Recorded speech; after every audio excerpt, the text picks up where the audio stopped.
점묘화는 작은 점을 무수히 찍어서 형태를 구성하는 회화 기법입니다.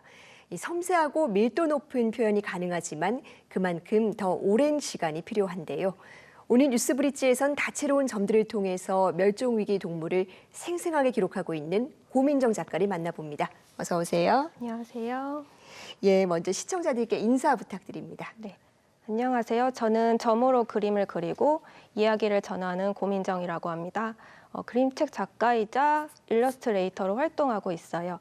귀한 자리에 초대해 주셔서 감사합니다. 네, 반갑습니다. 이 작가님께서는 이 점을 이용해서 특히 자연과 동물을 기록하고 계십니다. 이 점묘화를 그리게 된 계기가 있을까요? 네, 처음에는 학교를 졸업하고 회사를 다니다가 그림을 더 배워보고 싶은 마음에 그림책 학교를 더 다니게 되었어요.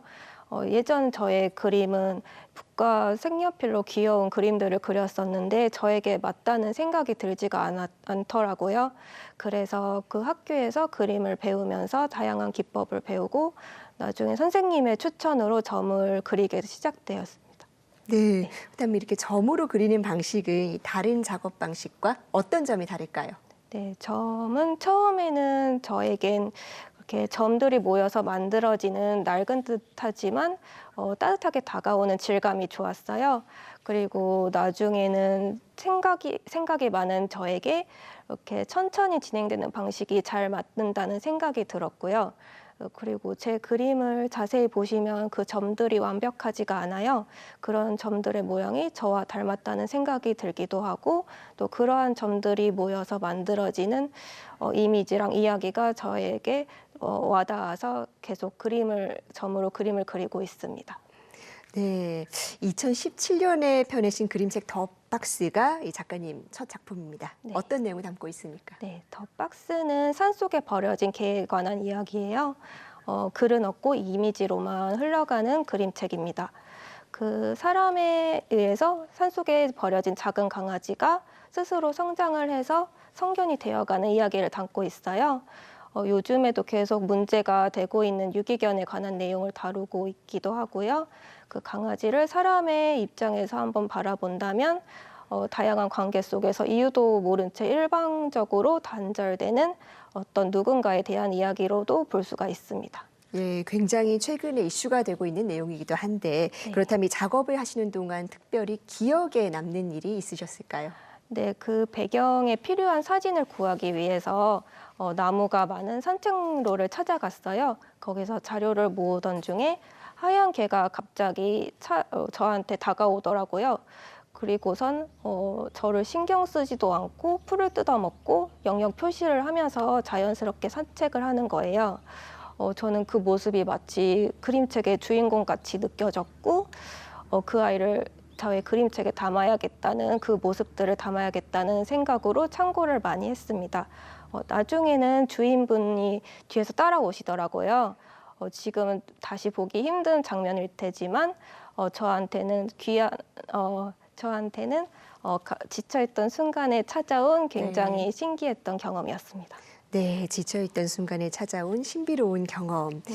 작가님께서는 이 주로 동물을 화폭에 담고 계시는데 여기는 또 어떤 특별한 계기가 있었을까요? 네, 저는 어렸을 적부터 동물을 관찰하고 습성을 알아가는 것을 좋아했어요. 중학교 때는 방학 숙제로 백과사전의 동물들을 열심히 그려갔던 기억도 있고요. 오랫동안 저와 제 그림에서 함께했던 소재가 동물이었기 때문에 동물로 이야기를 전달하는 게 저한테는 자연스러웠어요.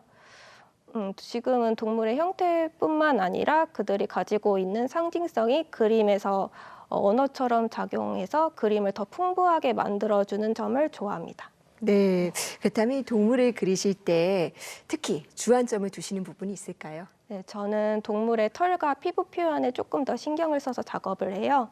외형은 그림의 분위기에 따라서 조금씩 변화가 되지만 최대한 털과 피부는 그대로 묘사를 해서 원래 그 동물이 가지고 있는 성질을 잃지 않으려고 하고 있습니다. 네, 특히 또 많은 동물이 있지만 이 사라져가는 멸종 위기종을 자주 다루고 계신다고 들었습니다. 여기는 또 어떤 이유가 있을까요? 네, 저는 다양한 동물들을 그리는 것을 좋아해서 계속 이어나가던 중에 멸종위기 동물들도 함께 다루게 되었어요. 동물은 수많은 종이 있지만 그 모든 종을 다 알기는 어려울 것이라고 생각해요. 특히 미디어에서 자주 나타나지 않거나 주변에서 보기 힘든 동물들은 그 존재에 대해서도 모른 채 사라지고 있다고 알고 있어요. 그래서 제 그림에서 조금이나마 그들의 존재를 노출시켜서 사람들에게 자연스럽게 알게 하고 싶은 마음이 있습니다. 네. 그렇다면 특히 음. 이 시청자들과 나누고 싶으신 작품이 있을까요? 네, 저는 바다 거북을 그린 고요라는 작업이에요. 그 바다 거북을 그릴 당시 저는 그 동물들의 패턴에 관심이 많았는데 그래서 두껍질의 무늬를 조금 더 세심하게 표현하려고 했어요. 각 자연물마다 무늬를 만들어내는 방법과 이유는 다르지만 그 안에는 각자의 법칙과 질서 그리고 우연한 결과가 만나서 개성 있는 무늬들을 만들어내는 것이 저한테 신기하게 다가왔어요. 그래서 저는 이 무늬 하나하나가 자연이 만들어낸 아름다운 기록이라고 생각이 들어서 자연물의 존재가 더 소중하게 다가오는 경험을 했어요. 그래서 그런 경험을 함께 나눠보고 싶었습니다.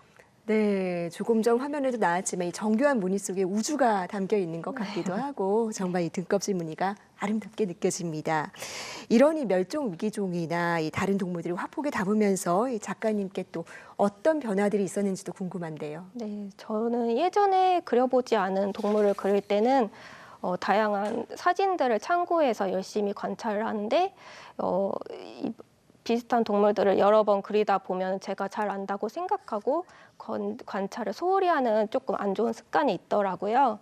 그래서 동물에 대한 태도도 그와 비슷하게 제가 오랫동안 동물을 좋아한다고 생각해서 잘 안다고 생각했는데 사실 알고 보면 그렇지 않은 경우가 많이 있더라고요. 그래서 저도 그림을 그리면서 그들에 대해서 계속 배워가려고 하고 있고 관심을 갖고 지켜보려고 하고 있습니다. 네, 더 알게 되면 또 더 관심을 가지게 된다. 그렇다면 이 멸종 위기종들을 보호하기 위해서 우리들이 또 일상에서는 어떤 실천을 할 수가 있을까요? 네, 에너지를 절약하는 습관이나 아니면 친환경적인 소비를 통해서 동물의 먹이와 서식지가 서서히 줄어가는 속도를 늦춰줄 수 있다고 생각을 해요. 근데 그 전에 더 먼저 중요한 건 그런 습관들을 오랫동안 지속시킬 수 있는 각자의 동기가 필요하다고 생각합니다. 심각해지는 기후 변화로 꿀벌들이 사라지면서 식량 위기를 가져오듯이 그런 동물들의 다른 종들이 사라지면서 또 다른 무서운 결과를 가져올 거라고 생각을 해요.